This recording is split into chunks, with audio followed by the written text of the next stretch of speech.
go again.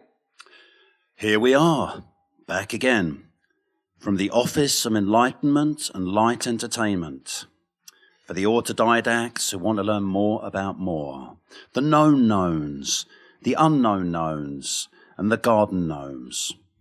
And this is the Office episode? This is the Office of Enlightenment and Light Entertainment episode. Yeah, we're catching up, mate. We're getting there. We're getting there. So, what you been up to then? How's your week been, Sebastian? With your mouth full, yeah? I was playing... That's professional. Utgård. That's a game like Northgård? Northgård. Right, okay. God of the North. And I played it for the first time, and I played it for 12 straight hours. Oh, that's your day off. Yeah. So you managed to sort of phase out and rejuvenate the juices. That's why I came today with a smile on my face. And, Before I told you to get out, because this is a private meeting for local people. You're not from around here. This is a local shop. Exactly. So, and I played for a goat. Yeah. And greatest of all time. I actually don't know if it's a goat or if it's like Aries. You know. Oh, it's a god of war. Yeah. Yeah. Aries. I'm actually 3rd of April guy. Yeah. So, you know. And that's Aries. Mm-hmm. Okay. And I read the description of the character, and it pretty much fits. It's a warrior. The person is basically a warrior.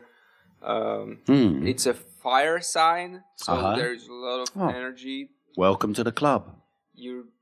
Well, Leo. Oh, okay. Yeah. We're on fire. Yeah. Every time I piss. Oh. Pure flame. Pure flame. Yeah, but that's fun. Yeah. And then I tried for wolf, but it's much harder. It's much harder. Okay, so you can be different, like, is it mythological characters or animals? It's mythological, and you're a clan of... So you're clan of the wolf, they'd be like Fenris. Mm-hmm. And there are like many of them. There is a squirrel, there is squirrel? Snake, there is rat, there is horse, right? Bear. Oh, the squirrel clan. Raven. Hide your nuts. The squirrel clan. But who's going to be afraid of the squirrel clan? Oh no, let's hide. It's the squirrel clan. They'll bite us to death. I haven't played for them yet. Yeah. But it's a good... Do you remember Warcraft? Yeah. Okay. Yeah. So it's something in between Warcraft, a little bit of Stronghold when it comes to economy. Mm-hmm. Do you know what Stronghold? Yeah. I know. Okay. You're building these castles. Yeah. It's like medieval times. Mm-hmm.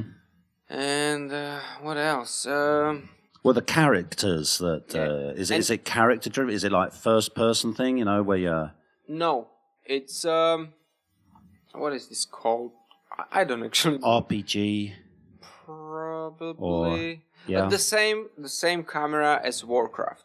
Yeah. So you got your hero. Yeah. But you have to maintain your economy. Yeah. And the unique thing there is a winter time. Mm-hmm. And there is a summertime. Yeah. And during summertime, you have to gather... especially if you're the squirrel clan. Or else you're fucked in the wintertime, aren't you? Yeah. So where the hell did I put my nuts? Oh, gods. Famine. Yeah. So, yes, you have to gather food. Yeah. You have to gather wood. Yeah. To keep your... Going to have to raid the rabbit clan again and steal some of their carrots. Keep your people... keep your clan alive. And one more unique thing I wanted to say about it. How'd you kill each other? You got an army. You got an army? You built like a village thing. Oh yeah, the village buildings, and one of them is a pub. and that's how you make your people happy. Oh, down at the pub. Yeah. Yeah. And people, like your population shows up periodically. You cannot make your people. Oh, you can't make babies. Oh. No. And fast, like more happy they are, so more time they spend, more people are in pubs. Yeah. The quicker other people come. Oh, we know the most lovemaking happens down at the pub. So, yep. Probably. Yep. Yeah, I mean, I suppose any buck-toothed, misshapen freak of a squirrel would look great after a few rounds. Yeah. So, and then you have these buildings, and which is Purpose the buildings. village, then production, Yeah. then you have military, Yeah. and the last is like mystic. You know, it's Yeah. about like, a little bit of Like the shrine or the about Norwegian mythology. North, Norse. Yeah, Nordic. Yeah, Nordic or Norse. Yeah. Yeah. So that was fun. Yeah. That was fun. So we go pray to the big squirrel god and give him a few nuts, and then he will shower his blessings upon you. Exactly. Cool. I get it. I get it. It's yeah. I'm more of a Panzergeneral, Panzer Corps, historical war simulations. Yeah. You know, and the best thing, the most enjoyable thing, is to play a war while it's happening. Mm-hmm. So I remember me and a friend of mine during the Gulf War. Yep. We sent off to the company for a special express delivery. So we got the last counters for Desert Shield, which was pretty much the same as Desert Storm. Mm-hmm. We took Baghdad in 3 days. So fuck you, Norman Schwarzkopf. So there wouldn't have been any coming back from that, Saddam. So that yeah, and it is kind of easy. You just had to go around them, and the Iraqis cut off their supplies, and they were screwed. They had a centralized artillery. Was this video No. It's with this was old school during the Steam Age, and so it was a big, huge map. Mm-hmm. And little cardboard counters. Okay. It was a bitch putting them on there with the blue tack, you know, and if you had it on a tabletop, then some bastard would sneeze or a cat would jump up, and it's like, God, I'm going to place them out again. It was some of the games, the monster games, like 2,000 counters and stuff, and so it was... it was a lot of work. It was physical. Yeah, but I was pretty good at it. And when it was transposed over to computer games, like an online community, the main one was called Hex War. Yeah. And I was, purely by chance, I was number 11 in the world. Mm-hmm. And I thought, this takes up too much of my time. You know, if I'm going to get any better, I was on a good run. And so I thought, I'll quit while I'm ahead. So, yeah. But a friend of mine... but at the time... He was number one. He became number one in the world. Was he paid for it? Well, you pay a subscription. But was he paid for it?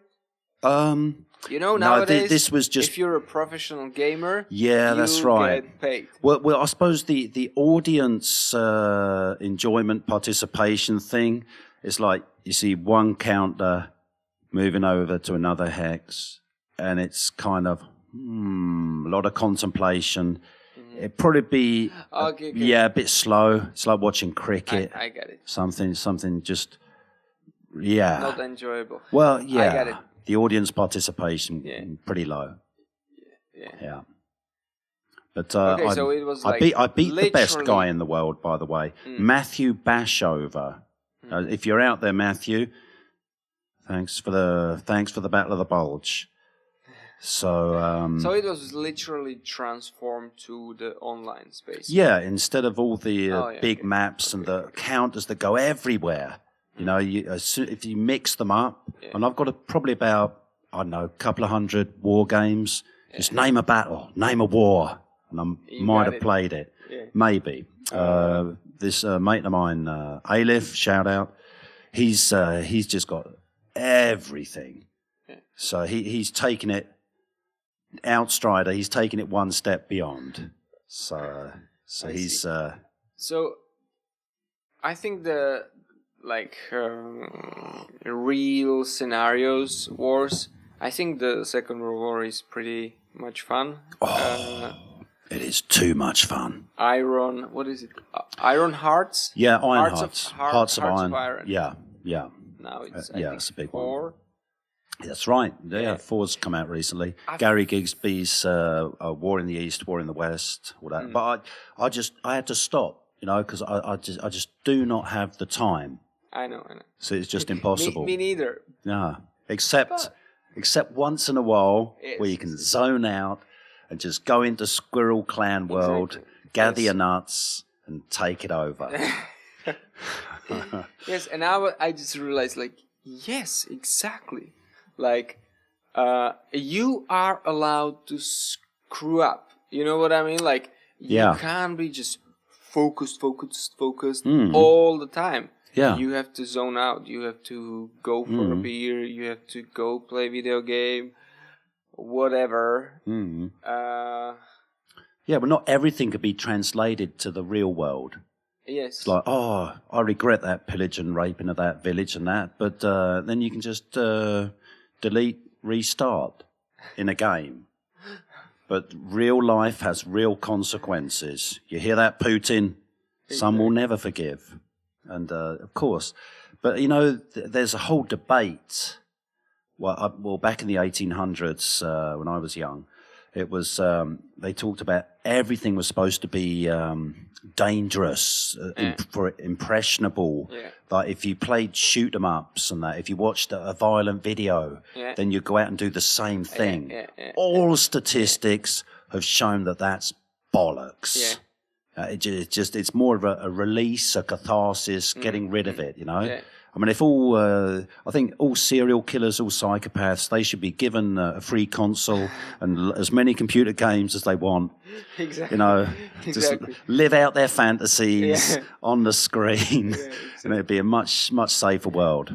I mean, if Putin had learnt computer games, then I'm sure, the world would be a lot better. I'm pretty certain of that. Yeah. Of course, there are aberrations, there are deviants that will... That, get inspired.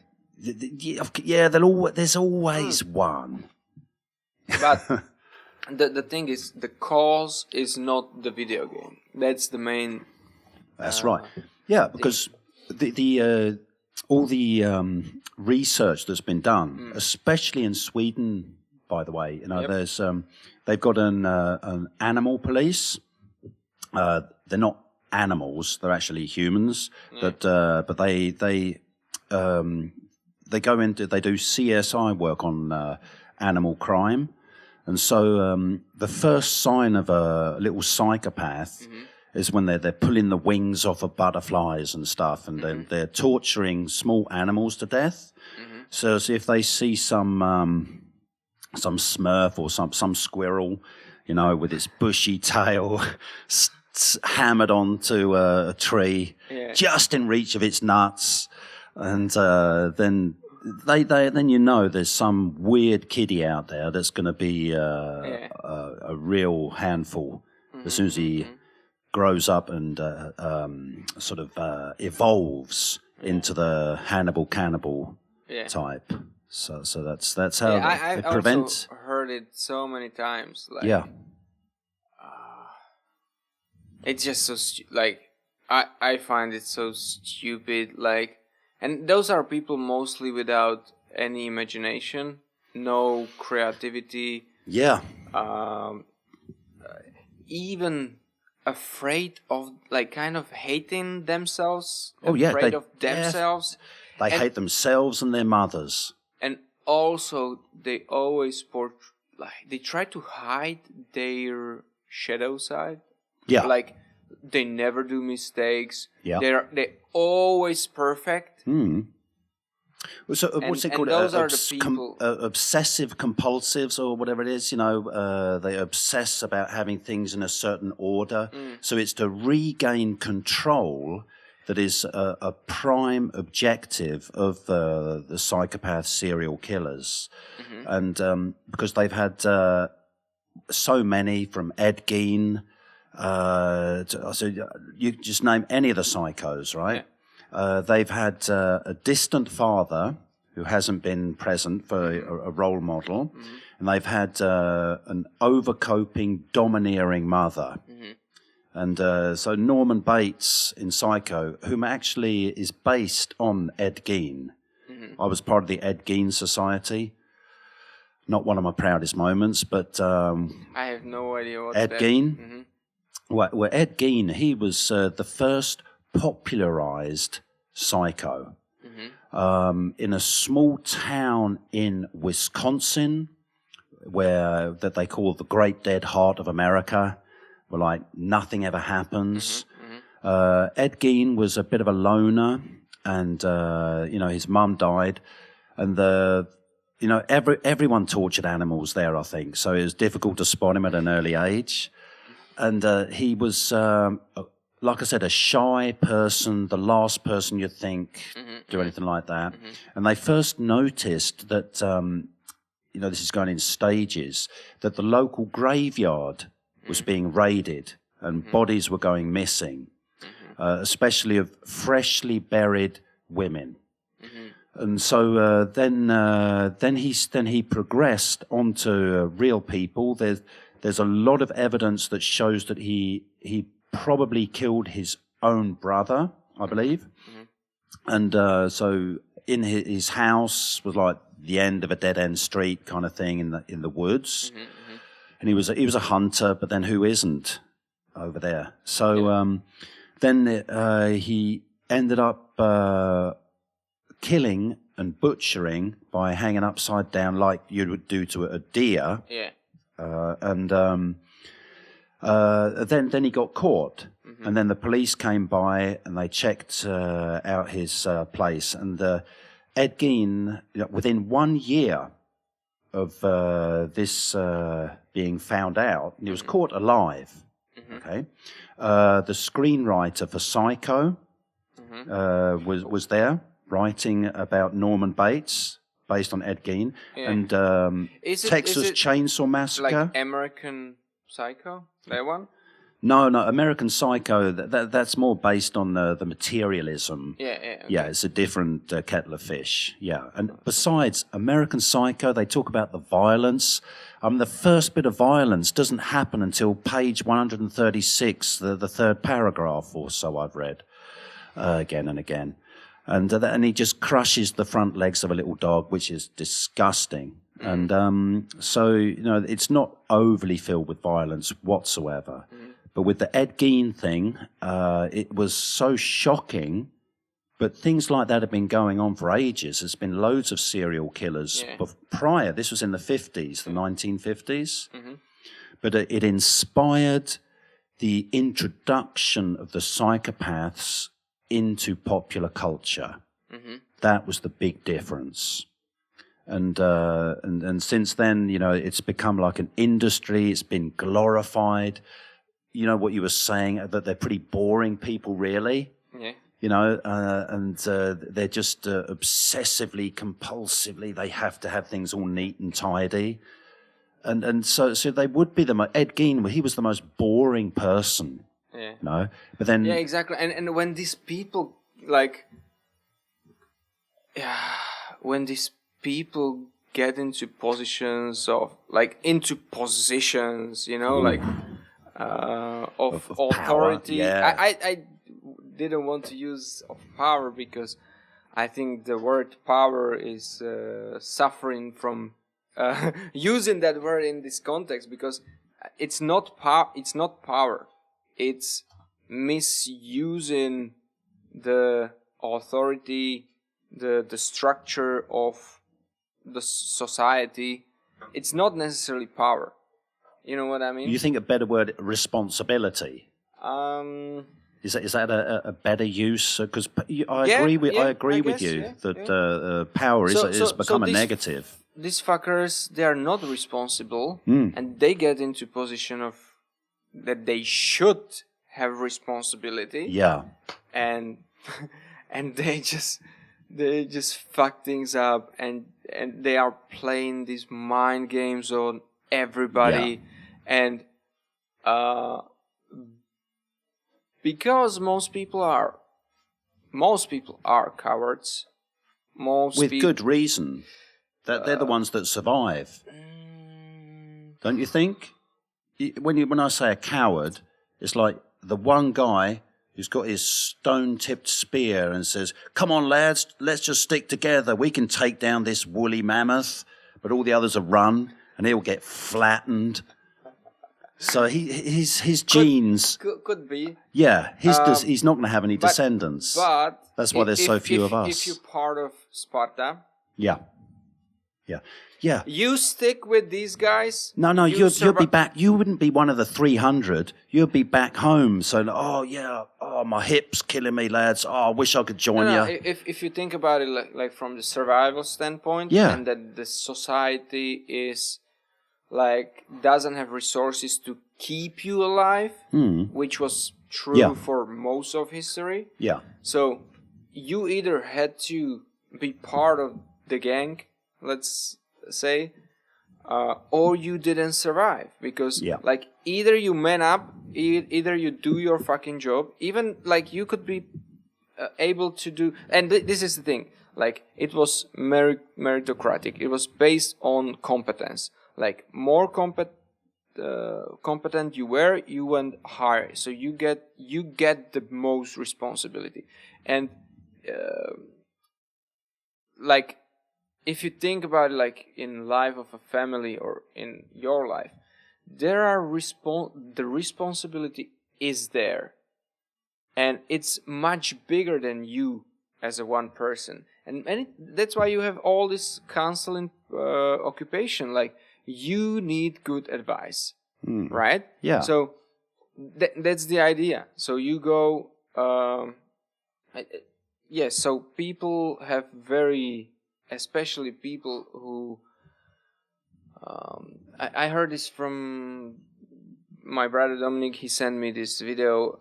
There are 3 types of people: technician, manager, and entrepreneur. And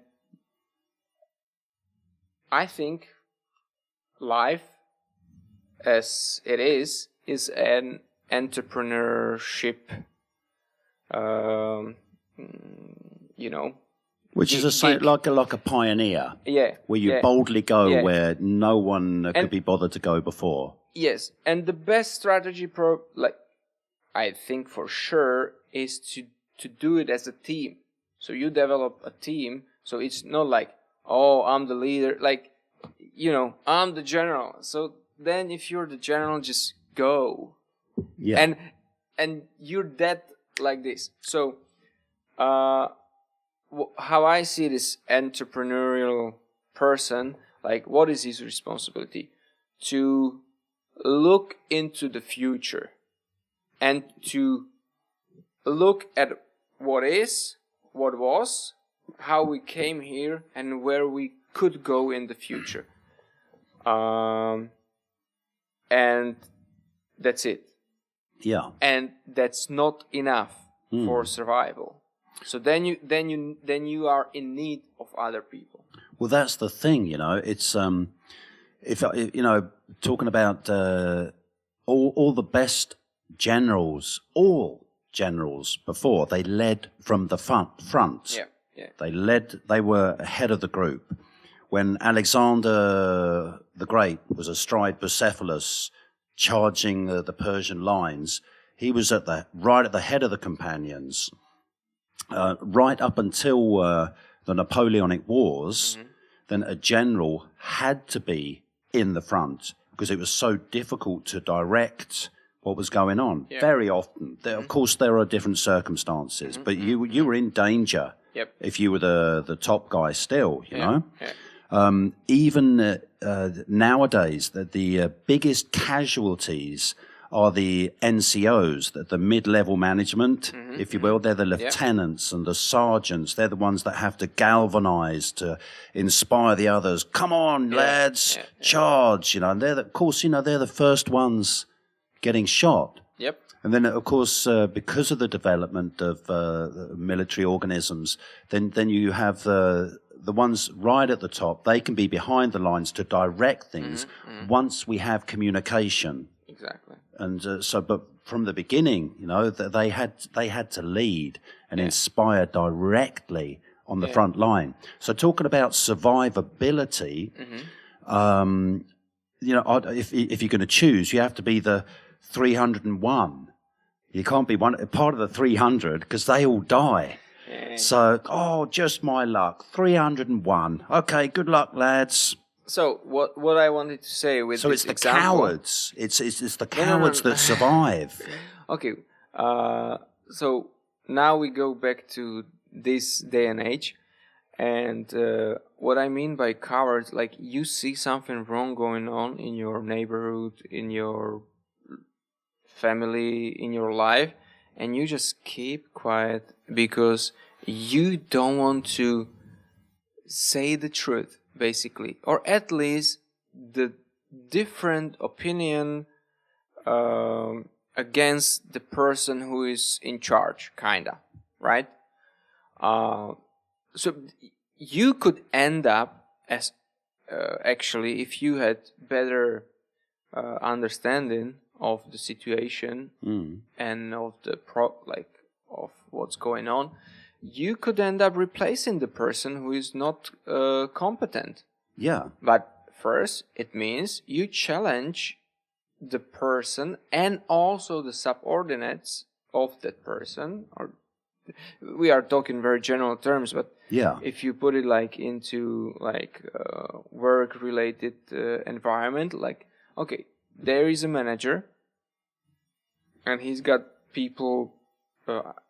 Let's say he's managing 6 people there, right? Yeah. And let's say he's not the best fit. Let's say he's a psychopath. So he's playing these games and he's keeping people below him because he fears that one day... Divide and rule. Yes. And you're under his leadership. So if you're a coward... You see wrong things. You see how he mistreats people, you, and so on and so on. And you will just stay there, or just. But you might survive because you'll kiss his ass. You'll be friends with Mr. Big, but don't drop your soap in the showers. But you will lose your soul. Yeah. But most people don't give a shit. Exactly, that's what I'm saying. So. It's the valley of our souls. We're on the same page here. Yeah. And what I'm saying, if you've been brave, and you have, the brave, what I mean as a bravery, being smart brave. Smart brave, stupid. Not don't worry, Mr. Guillotine, I'll check if it works. Exactly. Oh, it seems to be stuck just up there. There's a bit of rust. Let me. Exactly. So you might end up, you might fix the problem, real problems which needs to be dealt with. Yeah. And also, if he's a manager, there is a direct, a person with the vision who actually cares about the whole thing. Well, that's if they care. If they care, yes. If they care. Sure. But that should be always the possibility, I think many people went too skeptic. Everything is wrong. Well, I don't know if I agree with you there, but every institution is just wrong, done. It's all evil. All politicians are bastards. They all play this dirty game. Yeah, and so guilty until proven innocent. But they don't care. They don't care about the evidence. They don't care about the proof. Process, proven process. So these people, they just don't care. They just want to vent their frustrations and they want to keep that negative, skeptical, nihilistic mindset. Yeah, it is a form of nihilism. But you know, when you're talking about being like whistleblowers, you know, I mean, ask Snowden, Julian Assange and that. It's pretty nasty stuff because they're kind of like pioneers exposing things that have to be exposed before anything can change. Exactly. And what, you know, what do they get? Their lives are ruined. They're destroyed. You know, they're. I mean, the history books might give them a glowing appraisal afterwards, you know, but it doesn't help them in their lives or their loved ones around them. Yeah, this is definitely And that is, a moral dilemma there. It is a moral dilemma. I have to admit that it doesn't end with happy ending, like all the time, or maybe most of the time. Yeah, it's not a massage parlor type of world we live in. Unfortunately, the happy endings are few and far between. Yeah. Okay, maybe now I'm learning something about myself. Maybe it's the cowards that are the survivors, you know, or and the ones that the first people to run away. Let me put a little bit philosophy there, or some let's say philosophy. Like, who lived the better life? The coward who went back, the 301, the first Spartan who went back, and suddenly there was loads of available women there, and everyone thought Sparta was the greatest. They were praising good old Leonidas and that. Oh, he nearly stopped the Persians and stuff. All that stuff. He was basking in the glory of Sparta. This is Sparta. And everyone would buy him around down at the Squirrel pub and that. And so he was just super popular. And he didn't even have to build a wall. You know, all the helots and slaves and that were, you know, in his power. He had loads of girls. I reckon he had the best one. He had the best life. But he must have known he's a piece of shit. Yeah, probably, but I think... And probably people around him knew too. Probably, yeah, but... But, yeah, I mean, he could probably feel their... Okay, so now we are in a privileged... their disdain, you know, he was secretly despised and that, and he might have sometimes felt a twinge of like, oh, they don't really respect me, but as a life, you know, he would have the family, he'd have the most kids, and of course he could indoctrinate his kids, that people would look up to him. They'd forget about the fact that he sprained his ankle or he got bone spurs or something so he couldn't go to Vietnam and or whatever, and he'd survive and be the hero of the hour. Oh yeah, Leonidas and that, yeah, great mate of mine. I taught him all he knew. You can bullshit it. You can bullshit it. I probably see a little bit nuance differences. Maybe it's just in my imagination. Like the great You've been playing too many computer games lately. No, but okay, if you have quite like the Vietnam War, it's a very specific example because it's arguable that it wasn't really in best interest of America to go there. Similar to Iraq. Oh, Iraq was important because of the oil and the dollar conversion, because that was what Saddam tried to do. The first thing they did was reconvert. You mean like economically? And the dollar, the power of the dollar, because Saddam started off a movement to deny the dollar of its monopoly. So it was the first thing they changed when they took Baghdad. after stealing all the good shit from the museums. Okay, but what I want to say is... Yeah, but your point. My point Vietnam, is... That, Vietnam, actually, was it a good idea? I do believe in brotherhood, right? Like, brothers in arms. So like, I think that's beautiful. That should be part of your identity. You shouldn't feel like... And that goes for sisterhoods too, well. Of course. Yeah. And I think it's lost.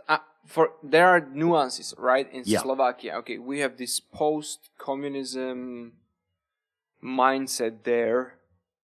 So I personally wouldn't go to military there. Like, what I heard either from my parent or like grandparent and so on and so, like the development, like these people are just... I mean, you can't compare with the Warsaw Pact. There are and there are, like, I'm not saying everybody, but the system as a whole is pretty much wrong, and the mentality of Slovakian people, nope, especially in the military. So there are like nuances there. The same way I would try to get out of there is communist China or Russia or any of these states. When it comes to our Western militaries, I can if I understand the main idea behind it, and I agree with that main idea, then I would be willing to go there. And well, democracies, they have citizens' armies, don't they? They have an elite that are stupid enough to want to fight all the time and enjoy it, and then you have the citizen army. And so it was materiel, not flesh, was the main strategy of the Western powers in the Second World War. Mm-hmm.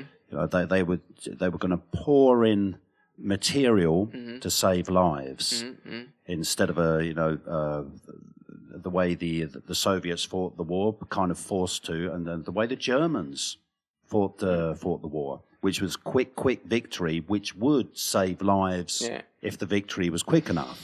But it's funny you should mention that about being inspired or dedicated or motivated to defend your country, kind of thing, that kind of stuff, you know, looking at the brave Ukrainians and that. My dad, he was, as I told you, he was military. I mean, there's been a long line of Dancasters. That's why there's so few of us. We were the idiots, you know, fixed bayonets, charge. Okay, we can take them, lads. You see, you got a little bit of bias there because it's your personal family history. Well, that's it. I would be one of the 300. That's what I'm saying. But is it wise? I wish I was one of the 301st. And my dad actually avoided... Okay, your dad first. My dad actually avoided service in Slovakia. Yeah. So, just saying. Yeah, my dad didn't know any better. You know, he was young, and he just, he'll see the world, you know, part of the glorious British Empire, and they were dead broke. And he became a specialist, this, that, and the other, and he won the Commander Medal. And he was like a war hero, you know. He almost caught the president of Cyprus. He was involved in the Suez crisis, you know, the attack on Port Said, and blew up a building with people shooting at him, you know. So and he refused. And we were three brothers. You know, we had the most war toys, soldiers in the whole village, you know, and but that was never enough, and so we drew our own figures and cut them out and that. I did thousands and thousands of individual soldiers and tanks and everything, Second World War shit, and it was never enough. We were so into war. I mean, I knew more about military doctrine than I did my ABCs at such an early age.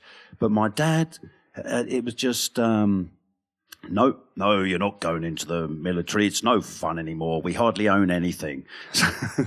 So it was like, and the the headmaster at the school, the kiddie children's school, was saying, Mrs. Dancaster, to my mum, don't you think it's time your children had a haircut? And we were hippies. The long flowing locks and down to the middle of our backs, and my dad did everything. We had too much freedom, I think, in the beginning, and so he didn't want us to join the military, and so it was so that's so even in a Western democracy, kind of imperialist, I guess, so you could say the British one was.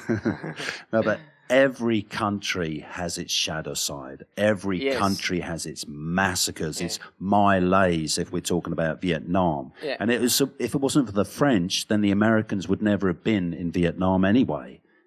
So it's all this interconnectedness. And are we that much different from people who have grown up in dictatorships and everything? And at the end of the day, you've got to brainwash the youth. That's why we send kids off to war. 17, 18, 19-year-olds, they make the best soldiers because they don't think. They are the 300. And the Spartans also kept their hair long, but it didn't help. So come back with your shield or on it. And I love that stuff. It appeals to me. Yes. And so I'll be, come on, Leonidas, catch up. Ha! We can take out those immortals. Whoever. Yeah. They're the Persians, So just to come back to my point, is like, this is beautiful. It got lost somewhere. And now into this position come people who just don't belong there. Like, well, now it's all drones. It's going to be drones, isn't it? Yeah, but I'm not talking about military. Military. Actually. Okay, well, mindset. Yeah. I'm saying that the people who belong to leadership positions, right? Like, so these people who belong there should be there, not people who don't. Because the thing is, if you go along with a lie, you might get into that position too, but you got this baggage behind you, and so then you're continuing this lineage of fuckers in a position of responsibility, of power. Yeah. But if you've been brave, and we got the privilege now, like now, yes, you pay the price for speaking up the truth. Maybe you have to go find another job or whatever. But still, you can manage, and you can like live in alignment with your values. And it's almost sounded like you said violent values there, but that was we'll do that post edit. No, but I see what you mean. But but using that, and what frustrates me a bit as well is the fuckers who fucking have kids, while the fighters are the ones that die. Like Michael Jackson said. Like Michael Jackson said to Paul McCartney, "I'm a lover, not a fighter." And a lover of what though, Michael? Oh. And when Paul McCartney threw down and said, "Well, look, Michael, I think we're going to have to fight about this." I mean, where's the challenge? Oh, what's he going to do? Slap you with his glove? Fiddle your kids? But so there is that equation. Transposing everything we're talking about, getting away from squirrel clan wars and military stuff, if we're putting it over to today's values, within a social context as complex and convoluted as a workplace, okay, then especially in a workplace that's not established, that one is building up, then I think it's so important, like you were saying, to have be the smart person, you know, to be the honesty, because it takes guts to tell someone something that they might not want to hear. It takes guts to accept something that you might not want to hear. Yep. You know, and it takes even guts to not just be safely neutral, because of course, in nature, the neutral dude would be the one that survives, who doesn't make a difference. So it's using and utilizing part of who we are to make things better for everybody. That's really important. And if you have the right intentions, the right compassion, you can still make a fool out of yourself. And it's just being able to admit that you're wrong. Yeah. Right? And I think that takes guts as well. Yeah. Yeah. And this privilege to make mistake or make mistakes is actually a great way to become better. Because if you don't do anything, you can't, you know, like get better. You're so restrained and you restricted. And put like so much pressure on yourself, then you know there is no fun, no excitement about it. It's like just go through the motion. Yeah. Like, yes, we're all neutral. Beep, every day, beep. I'm not. Beep. Yeah. You go in, beep, and you go out, beep, and that's your life. Yeah. But do you want to live like that? That's the question. Like, are you willing to pay the price? I'm terrible. I've tried again and again and again to be the smart one, the neutral one, to be the one that stands on the sidelines saying, "You go, Leonidas," and or you know, "You go, Xerxes," behind you all the way, and just be there and aware. And you proved to be Dancaster. Yeah, Dunkirk. That's what's it? Yeah. A glorious defeat is better than a shameful victory. That's what I tell myself. I think it's a form of narcissism. Was it Messiah complex or something? You know. But I think it's partly. I don't believe I can die. Do you know actually when you were like 17, 18, you go through this period which is called messianic period in your evolution as a your psyche, your identity. Did you know that? Well, I suppose a messianic period would be where the blood flows inwards. Just a bit of a joke for the feminists out there. But every kid believes they're the center of the universe, don't they? And so the puberty is a way of. At what time? Well, as soon as they're bloody born and start screaming out for titty milk. They're not. No. Well, they're not the center of the universe. I know. We know that. No, but they. They're not calling out for. Very soon they. No. It's. I think maybe your personality type, you might think that all the way. Me too. I'm at the same in the same boat. Yeah. But there are people who just don't want to be the center. Well, of course, sooner or later you realise that titty milk is just makes your cornflakes soggy. So you got to find something else to replace it. Just go on. This wasn't really your point. No, but okay. But the point of it is that this messianic complex as well. It is a confidence, but there's such a fine balance between confidence and overconfidence, and every situation is different.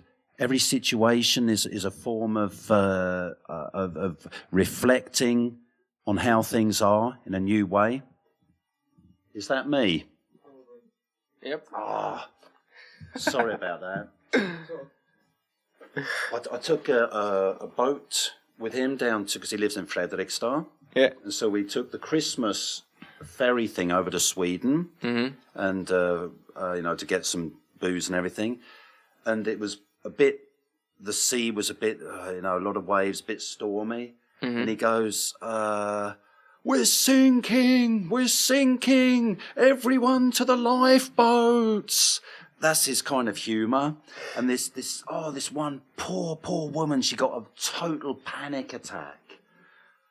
And he was going, oh, Simon, this woman's got a panic attack. And he's been kicked off the boat for doing a striptease around the Central Pole. So he's never allowed back on the boat. And so I had to go and calm her down and says, see, and it didn't work. It was just, it was a bad experience. And, Okay. So, yes, where we were. We're talking about making wise decisions. Yeah. And making wise decisions today it's more complex, isn't it? I think the most important thing is not to be reactive to everything. Is taking the time to assess the situation and the people, and it's much, much easier if you do it from a place of empathy. The more you understand, Hannibal, mate, he's a bit of a serial killer bastard. He's done some horrible things, but he had a rotten childhood. And, of course, you feel sorry for the butterflies and the little animals. But you know how sophisticated these people are? They use it. Yeah. Well, they actually don't feel sorry for themselves. They're actually many times happy it happened to them, because now they can use it as an excuse. Yeah. And they're looking for it. They're really good at it. Like, where can I use it? How am I going to create a situation where it's not going to be even me who is saying it. The situation will say all that is necessary. Yeah. And imagine going through life without feeling any guilt or remorse. It's not me, it's you. That's fucking awful. It must be so great. But it's not, of course, because you don't learn anything. You never lived, in a way. Yeah. You know what I mean? Exactly, yeah. You never lived. And this is what I mean, it's better to have a short life, actually live it. Yeah. Than burn at both ends. I have to stay here till I'm 127. And whatever. As the world's greatest underachiever, I've had a whole series of glorious defeats. I wouldn't know what a victory was if it hit me on the head. That's what it's like in the fighting pits, I'm afraid. I don't think I'll ever be able to crawl out, along that tunnel, sandy, blood-stained tunnel. I can take a glimpse sometimes at the arena. I can see some friends of mine out there receiving the accolades of the Colosseum, putting Christians to death and all the cool stuff. And but perhaps it's not for me. Would you say, do you have a sense of climbing the ladder? A sense of purpose? No, sense of what I, in my short life so far, learned, I guess, is there is a competition everywhere, in every industry, in everything. Most and at the bottom, everybody is like cheering you up. Everybody's there for you. Mostly because these people, they don't want to go up. They know they are just, they don't have what it takes. If you do have what it takes, sooner or later you have to separate yourself from these people. And then you're left with the people who think they have it. They have what it takes. And these people are separated at least into two categories. Those who think they do, but they don't. And that's okay. That's fine. Yeah. And then there are people who do have it what it takes. And the question is, like, are they willing to throw you under the bus if the circumstances, if the opportunity presents itself, or not? And this is hard to tell. Yeah. This is you become pretty much healthy paranoid. Yeah. You never know. But be prepared. You always have to be prepared. And so did you ever have this sense of, or well, to follow up your analogy, I would say I've got the sense that I'm climbing the ladder, but I know when I get to the top, I'll find out it's not leaning on anything. It's just swaying, So it's just it's another. So what's the another? It's a trap. Yeah. So you had this sense that there was like perception, or a sense and perception that even if I got to the top, I'd still be. It would be even perhaps that's a form of cowardice as well. Perhaps I'm afraid of success. Oh, fuck off. Oh, that explains everything. Oh, I feel really depressed now. Yeah. Depressed? Deep rest is what you need. Yeah, but, yep, I am just one of the little squirrels. Yeah, but they're fucking good climbers. They can scoot up. They don't even need rungs on the ladders. They just shimmer up the side. And they got really good balance. So I could go on one toe, use my bushy tail as a fulcrum, as a balance, and that. And so, take me to the top of the ladder and see what's there. Yeah. And the good thing about all the sheeple beneath you is you've always got something soft to land on if you do fall. As long as there's someone below. Oh, shit. It's actually funny. It's so funny. Remember that, kids. Life's lessons from the Outstriders. Yes, this was it. Are we done? Yeah, it sounds like it, and I think we are ending on the Was that a positive note? I think high note, but still we're at the top of the quite ladder. Ambivalent. Well, it's like in Titanic. In the movie. I'm king of the what? Oh. Splash. So guys, let us know in comments, try to summarize what we've been talking about. What's the conclusion? That'll really help us out. Talking about. Yeah. Give Simon some advices. Yeah. It seems like he does need some. It seems like it, doesn't it? Yeah. I need help. Because I'm special. Yeah. We all need help. Yeah. Yeah. With different things. How can I be better at underachieving? Yeah. What's it like at the top of the ladder for all you successful bastards?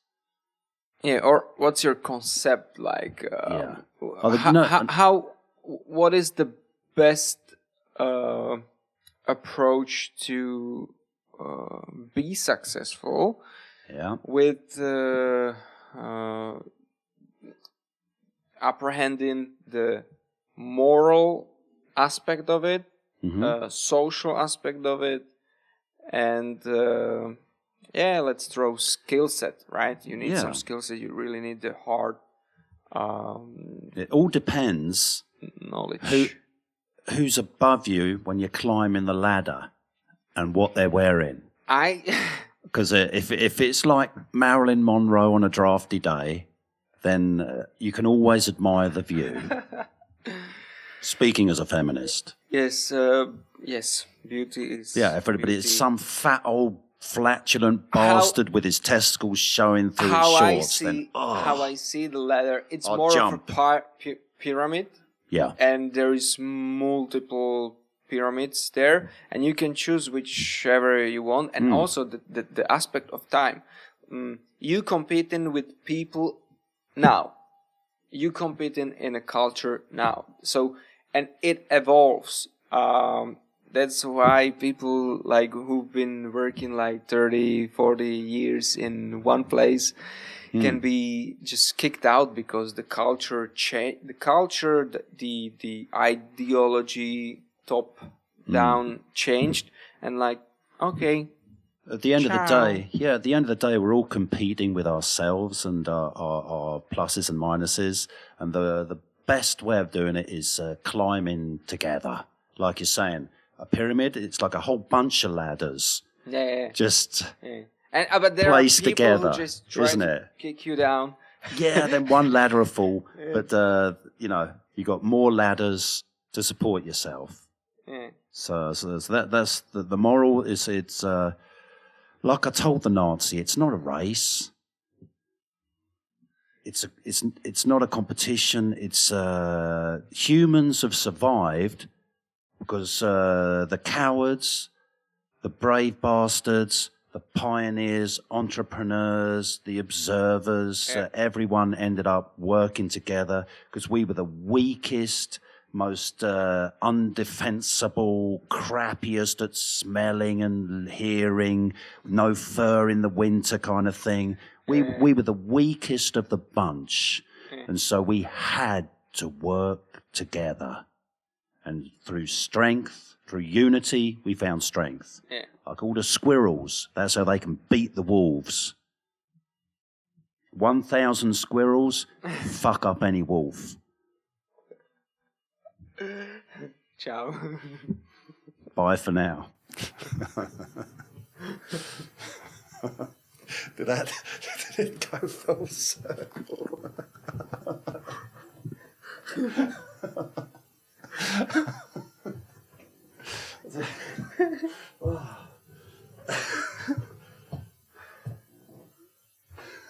That was good.